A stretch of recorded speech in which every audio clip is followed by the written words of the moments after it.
अस्सलाम वालेकुम व्यूअर्स। उम्मीद है आप सब खैरियत से होंगे। अल्लाह ताला आपको हमेशा खुश रखे।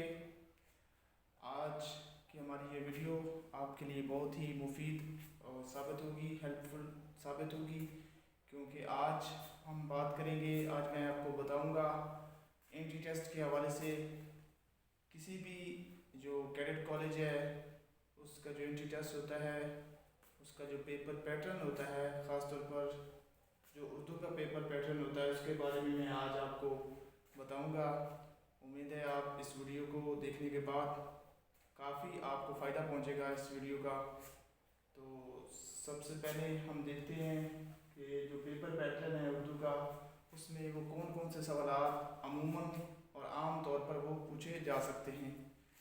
तो इसी तरह एक मैंने आज पेपर तैयार किया है, आपके लिए ये हेल्पफुल साबित होगा। ख़ास तौर पर जो TNF अखवत बोर्डिंग में तलबा पेपर एंट्री टेस्ट देना चाहेंगे, उनके लिए ये हेल्पफुल साबित होगा, मुफीद साबित होगा। तो आइए हम देखते हैं कि किस तरह का जो पेपर बनाया जाता है, उर्दू का जो पेपर होता है उसका पेपर पैटर्न क्या होता है। तो आइए देखते हैं। सबसे पहले आप देखें सवाल नंबर 1। सवाल नंबर 1 में अक्सर क्या पूछा जा सकता है, इसमें आपको अल्फाज के मानी के बारे में आपसे पूछा जा सकता है कि अल्फाज के मानी लिखें या अल्फाज के जो मुतरादिफ हम मानी अल्फाज लिखें। इसी तरह है सवाल नंबर 2, अल्फाज के मुतज़ाद लिखें, यानी कि अल्फाज के जो उल्ट होते हैं वो आपने लिखने हैं। इस तरह का सवाल भी अमूमन पूछा जाता है। इस तरह है सवाल नंबर 3।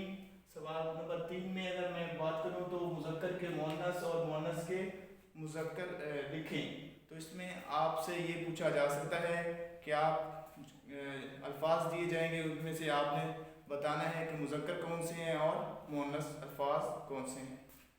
इसी तरह फिर सवाल नंबर 4 है, जिसमें अक्सर पूछा जा सकता है कि वाहिद के जमा और जमा के वाहिद लिखें। ये भी अहम और इम्पोर्टेंट सवाल है, वाहिद के जमा और जमा के वाहिद लिखें। तो नेक्स्ट सवाल नंबर 5। सवाल नंबर 5 में क्या है, तारीफ़ें पूछी जा सकती हैं, चाहे वो ग्रामर के हवाले से हो, चाहे वो जनरल नॉलेज के हवाले से हो, चाहे आपने जो सबक पिछली क्लास में पढ़ा है उसके हवाले से आपसे तारीफ़ें पूछी जा सकती हैं। सवाल नंबर 6 है। सवाल नंबर 6 में आपसे पूछा जा सकता है या आपसे कहा जाता है कि आप प्रिंसिपल साहब के नाम दरख्वास्त लिखें। कोई भी उन्वान हो सकता है जो आपको दिया जा सकता है, उस पर आपने दरख्वास्त लिखनी है। और इसी तरह फिर सवाल नंबर 7 है, जिसमें ख़त के बारे में पूछा जा सकता है कि ख़त लिखें। मुख्तलिफ़ किस्म का कोई भी वो उन्वान दे सकते हैं कि आप अपने दोस्त के नाम ख़त लिखें, अपने वालिद के नाम ख़त लिखें या अपने चचा के नाम ख़त लिखें। इस तरह का कोई भी आपको उन्वान दिया जाएगा, उस पर आपने ख़त लिखना होगा। सवाल नंबर 8। सवाल नंबर 8 में पूछा जा सकता है कि आप एक कहानी लिखें। कोई भी उन्वान दिया जा सकता है, उस पर आपने कहानी लिखनी है। फिर सवाल नंबर 9।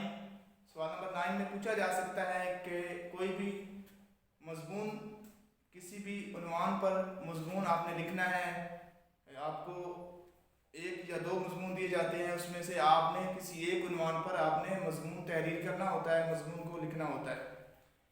सवाल नंबर 10 है। सवाल नंबर 10 में वो आपके जो टेक्स्ट बुक है, टेक्स्ट बुक में से आपसे वो सवालात पूछ सकते हैं कि मुख्तसर सवालात के जवाबात लिखें। उसमें ये है कि आपकी जो बुक है उसमें से भी सवालात दिए जा सकते हैं, और बाकी जो आप जनरल नॉलेज यानी आम मालूमात के बारे में भी आपसे पूछा जा सकता है। तो मुझे उम्मीद है आपको ये वीडियो जो है आपके लिए मुफीद साबित होगी और आपको काफ़ी फ़ायदा पहुंचाएगी। तो आपने मेरी इस वीडियो को आगे शेयर भी करना है और चैनल को सब्सक्राइब भी कर देना है, ताकि आने वाली हर एक नई वीडियो आप तक आसानी के साथ पहुंच सके। वस्सलाम।